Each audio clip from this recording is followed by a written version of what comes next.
The council chamber of the Galactic Federation hung suspended in the void between stars, a crystalline structure that had witnessed 10,000 years of diplomatic discourse. Today it would witness something unprecedented. Alice Chen stood at the observation deck of the Prometheus, humanity's first deep space diplomatic vessel, watching the council station grow larger in the viewport. Beside her, Carson Blake reviewed the datapad for the 100th time, his jaw tight with barely contained frustration. "They're going to reject us again," Carson muttered, his fingers whitening around the edges of the device. Third time in as many cycles. Alice didn't respond immediately. She'd learned patience during humanity's long silence, those decades when Earth had received the Federation's broadcasts but chosen not to respond. The galaxy had thought them primitive, irrelevant. They'd been wrong, but Earth had let them believe it. "Perhaps," she said finally, her voice carrying the calm that had made her humanity's chief diplomat. "Or perhaps they'll finally make the mistake we've been waiting for." The council chamber was a marvel of xeno-architecture. 73 species sat in concentric rings, each delegation occupying a space tailored to their biology. The gel floated in ammonia spheres. The Korthax delegation rested on heated stone. The insectoid Vren hung from crystalline supports, and at the center, on a modest platform designed for oxygen breathers, stood Alice and Carson, representing the species the galaxy had dismissed as the quiet primitives of Sol 3. Council Speaker Thalxor, a towering Vren whose carapace gleamed like polished onyx, raised 3 of his 6 arms. "The council recognizes the human delegation. You may present your petition for Federation membership." Alice stepped forward, her magnetic boots clicking softly against the platform. "Honored speaker, esteemed delegates. Humanity requests denied." Thalxor interrupted, his translator rendering his chittering into flat bureaucratic standard. "The council has reviewed your species' credentials.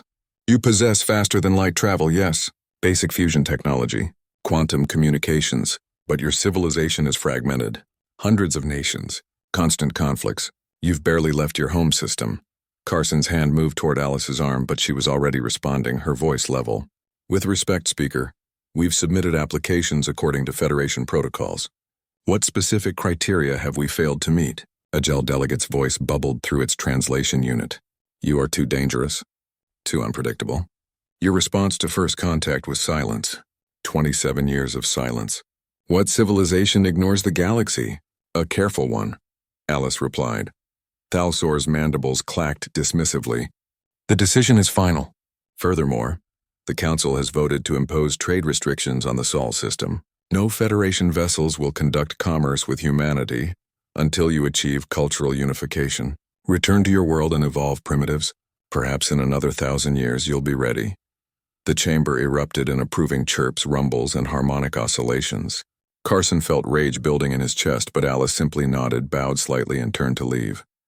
It was only as they reached the exit that she paused and looked back. "1,000 years is a long time, Speaker Thalxor. I wonder if you have that long." The words seemed almost prophetic. 6 months later, the Korthax Empire, emboldened by the Council's weakness and distracted by internal politics, launched a surprise attack on 3 Federation border systems. The invasion was swift and brutal. The Korthax had been preparing for decades, and their war fleet cut through Federation defenses like a blade through water. The Council convened an emergency session. Their military forces, designed primarily for peacekeeping and anti-piracy operations, were hopelessly outmatched. The Korthax had built an armada specifically to conquer. "We need allies," Thalxor admitted, his usual confidence shattered. "The Rim worlds, the independent systems, anyone." A junior aide, a gel named Prilak, bubbled nervously. "What about the humans?" The chamber fell silent. "They have no fleet," someone objected. "They barely have a presence beyond their moon." "They have nothing to offer," another added. Prilak persisted. "But they've been so quiet." "What if—" "Enough!" Thalxor snapped. "We will not beg primitives for help." That's when the communication came through. An unscheduled, unauthorized broadcast directly to the council chamber's main display.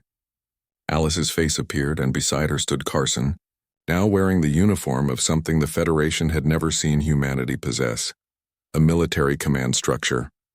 "Council Speaker," Alice said, and her voice was different now, still calm but carrying an edge like sharpened steel. We've been monitoring the Korthak situation. We'd like to offer assistance. You?"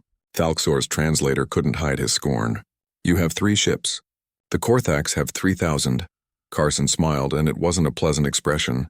"Actually, we have significantly more than 3 ships." Earth remained quiet, speaker, but we weren't idle. The display changed. Tactical overlays, fleet positions, and emerging from the dark side of Luna, from the asteroid belt, from orbital positions humanity had claimed while the galaxy wasn't watching. Ships.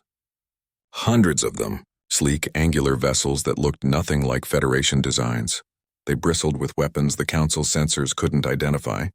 "During those 27 years you mentioned," Alice continued, "we listened. We learned. We watched the galaxy and realized something important. You'd grown complacent. Your technology advanced in tiny increments. Your military doctrine hadn't changed in millennia. And you'd made the fatal mistake of assuming we were primitive simply because we were young."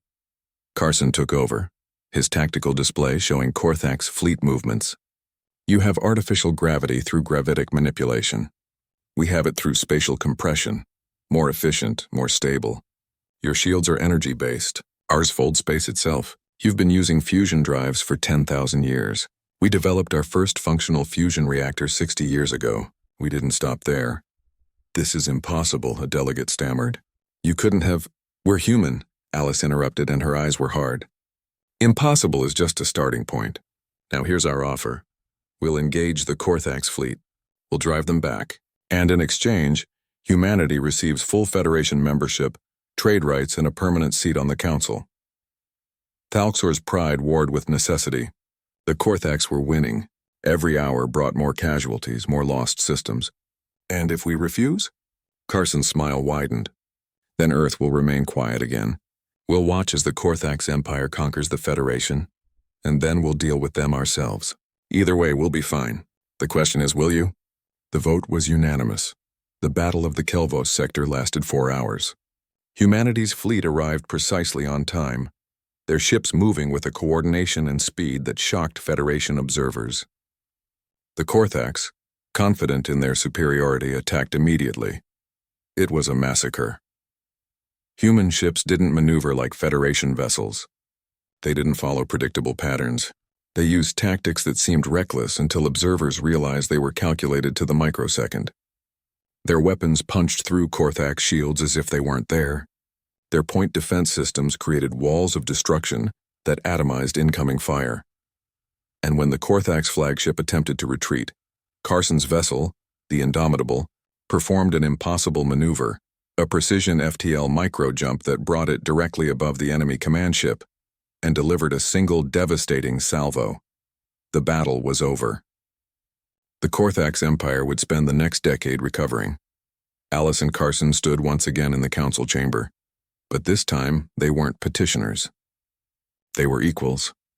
"Welcome to the Galactic Federation," Thalxor said, and if his translator detected bitterness in his voice, it politely omitted it. Alice nodded graciously. "Thank you, Speaker. Earth is pleased to join the community of civilized species." She paused, letting the weight of the next word settle. "We look forward to teaching you what we've learned about survival, about adaptation, about what happens when you underestimate a species simply because they chose to be careful." As they left the chamber, Carson leaned close. "Think they've learned their lesson?" Alice looked back at the 73 delegations, all of them watching humanity with new eyes, fear, respect, and uncertainty mixed in equal measure. "They've learned that silence isn't weakness," she said. "And they've learned that humanity, when pushed, doesn't just fight back. We rewrite the rules entirely." Earth had remained quiet, but the galaxy would never make the mistake of thinking that meant humanity was sleeping. The age of human isolation was over. The age of human influence had just begun.